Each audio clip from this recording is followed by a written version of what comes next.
All I hear is talking, I don't sweat that. If they don't trust me either, I respect that. If she be down the ride, oh, I bet that. Ooh. Good morning, good afternoon, good evening. My name is J.H. How y'all doing, Postal family? Is everybody good? Is everybody cool? Everybody clean? Are you crisp? How you feeling airy today? Let's talk. Listen, I'm about to show you what life is like on the brown side. Those are our, what do you call them? Our brothers in brown. Yeah, they have their own set of rules. And some of them will sound familiar to you, and some of them sound straight up crazy. But I'm gonna keep it real with you. I'm not here to clown anybody. I respect 100% what they do. But as postal workers, you'll have to look at this and say, how much does this make sense for you, and how much of it is just corporate bullshit? So don't click away, because I'm gonna play the video. I'm gonna give a couple of reactions to it. But I'm gonna break it down from a postal perspective, kind of point by point. And by the end of it, you will see the grass isn't always greener on the other side. It's just painted different color. So let's check this out. Let's check this out. It's a long video. But some of the stuff they do is it's wild. It's wild. Let's see what they got going on. There is nothing more maddening than waiting and waiting and waiting for a UPS delivery. But if you know the weird rules their drivers have to follow, it's at least a little easier to understand what's going on. In 2010, UPS ditched its iconic slogan, "What can Brown do for you?" in favor of the more emotional and efficiency-oriented "We Heart Logistics." In 2015, the company cut the heart out of the equation, no longer professing its love for logistics and instead adopting the motto, "United Problem Solvers." Interesting. While the latter two slogans sound less friendly, you could argue that they better reflect one of the unifying philosophies of the United Parcel Service. Which is what? Time is money, and if you want to save both, you can't waste a single second. In 2014, UPS employee Jack Levis explained to NPR, just 1 minute per driver per day over the course of a year adds up to $14.5 million. Did you hear what they said? 1 minute per driver per day over the course of a year adds up to $14.5 million. You wonder why they are doing what they doing with us over here? They try to follow suit. Trust what I tell you. They try to follow suit. See what else they got to say. This is a long video. I watched this thing about 4 times, but I felt like y'all should hear what they got to say.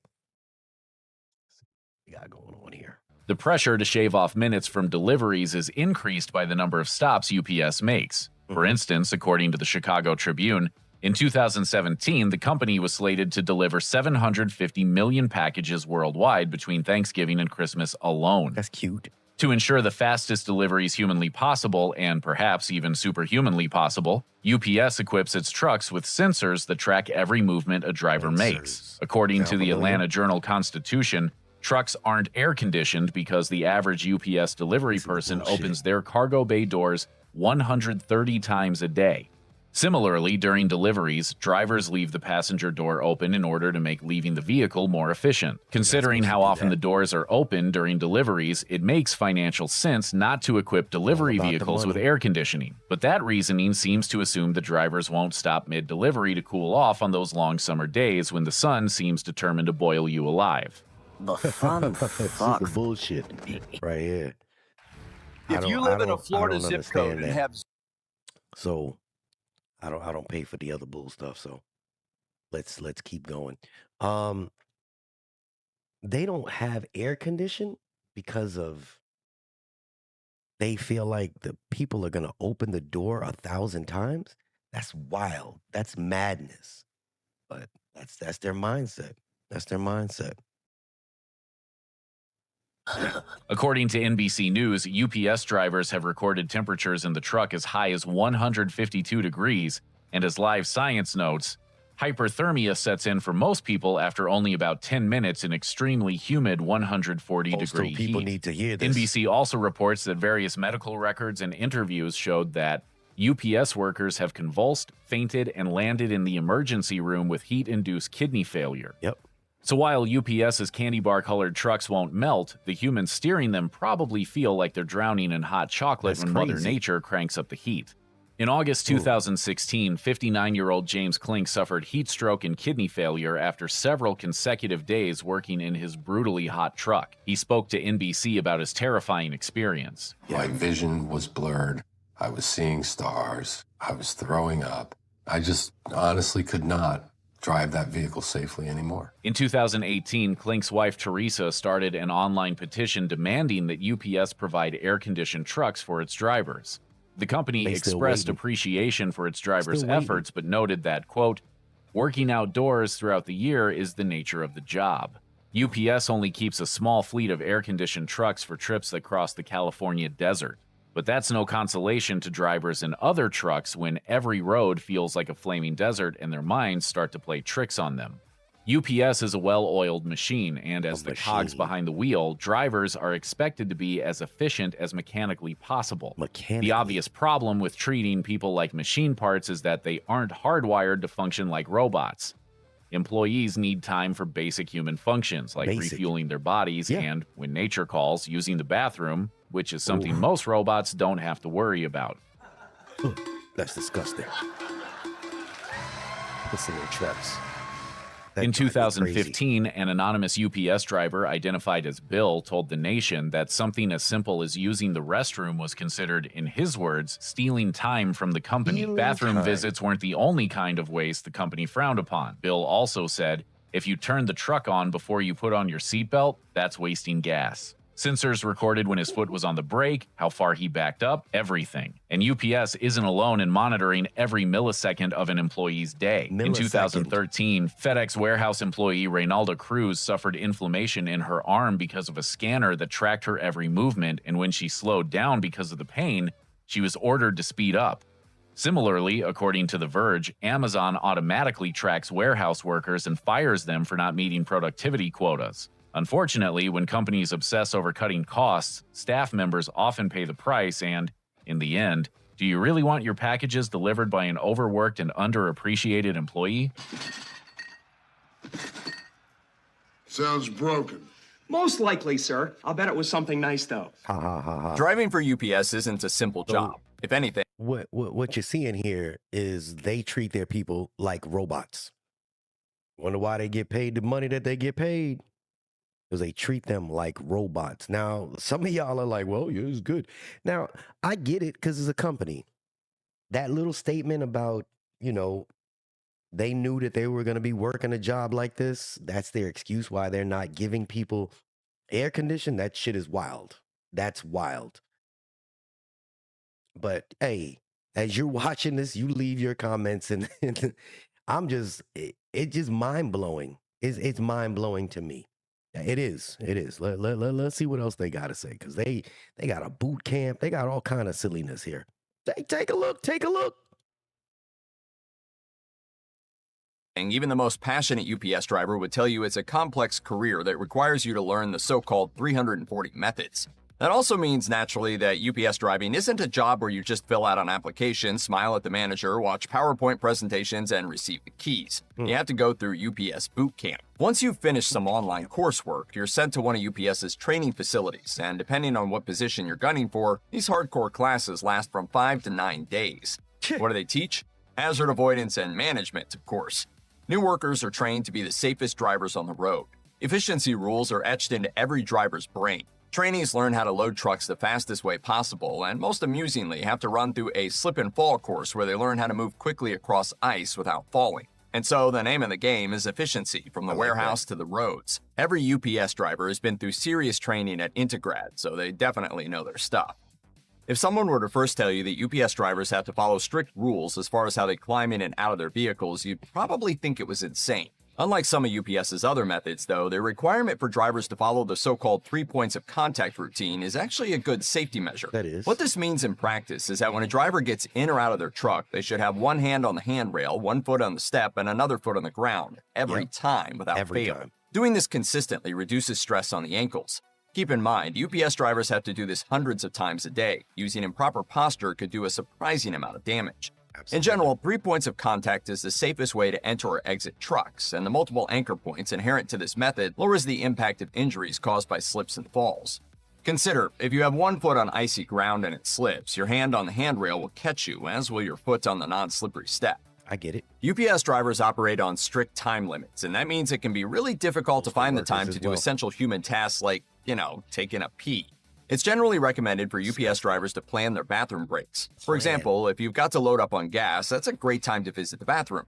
If the tracking software shows drivers taking too long, they will be accused of stealing time, as well as messing up their stops per on-road hour counts, and explanations will be demanded. Latter justifications probably don't make for fun conversations. Ira, That's crazy. You see how meticulous to detail these guys are? I'm not doing it here. Fucking crazy. No, he is not doing it there. This is At least one madness. driver told the Tampa Bay Times that he and others frequently urinate in the truck, using cups, bottles, and so on. When asked about this claim, of course, UPS denied it.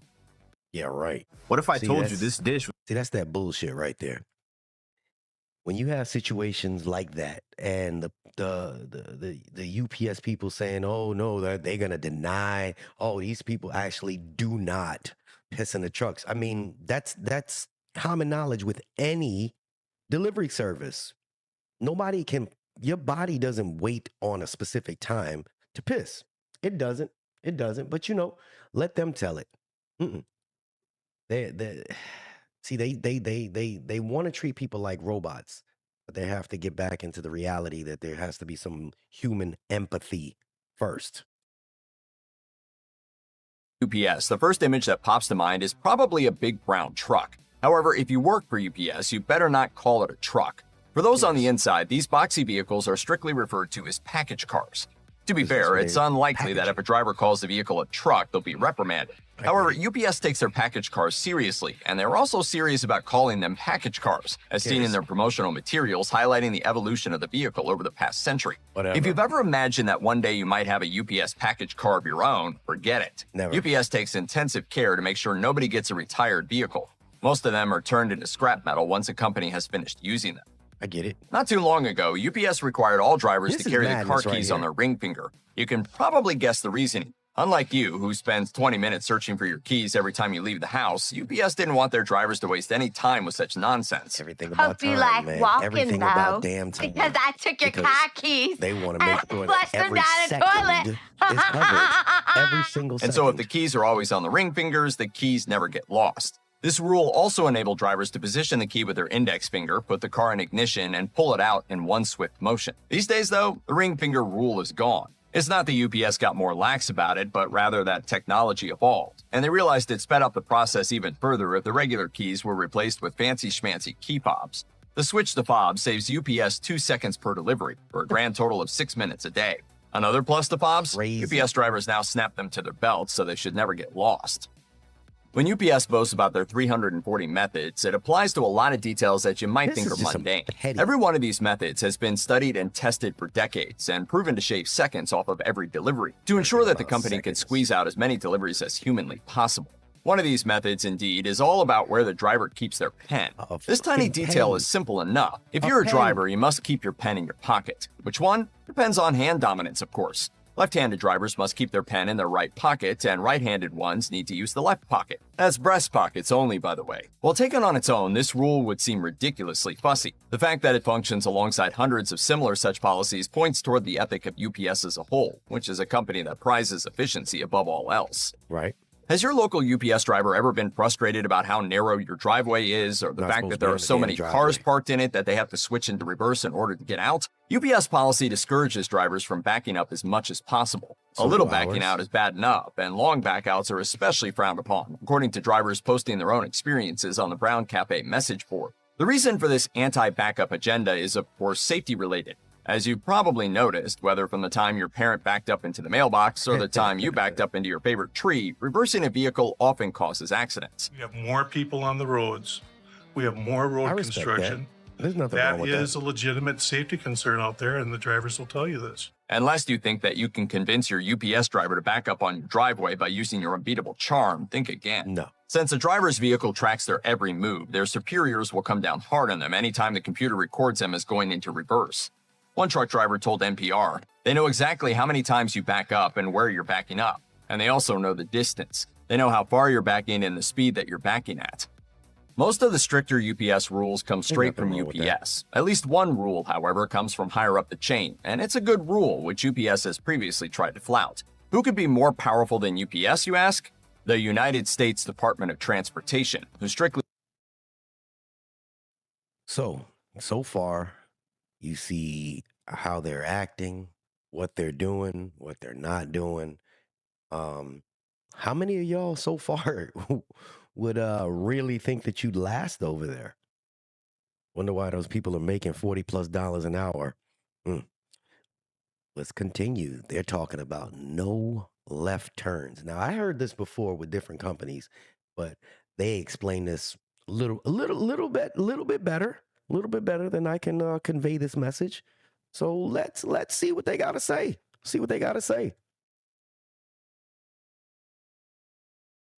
At first blush, it seems to be what mainstream scientists refer to as totally made up, but it's true. When at all possible, delivery drivers won't make left turns. But why, you might ask? And if you did ask, it would be a good question. Is it out of fear? Some leftover superstition from days long past? A deep respect for folks like Derek Zoolander? I'm not an ambi-turner. It's a problem I had since I was a baby. Okay.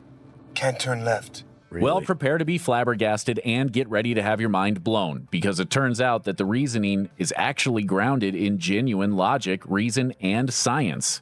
According to CNN, UPS saves an estimated 10 million gallons of fuel every year just by eliminating left turns. They also shave miles off of every route, allowing for more packages to be delivered, saving money on man hours and, in the long run, maintenance.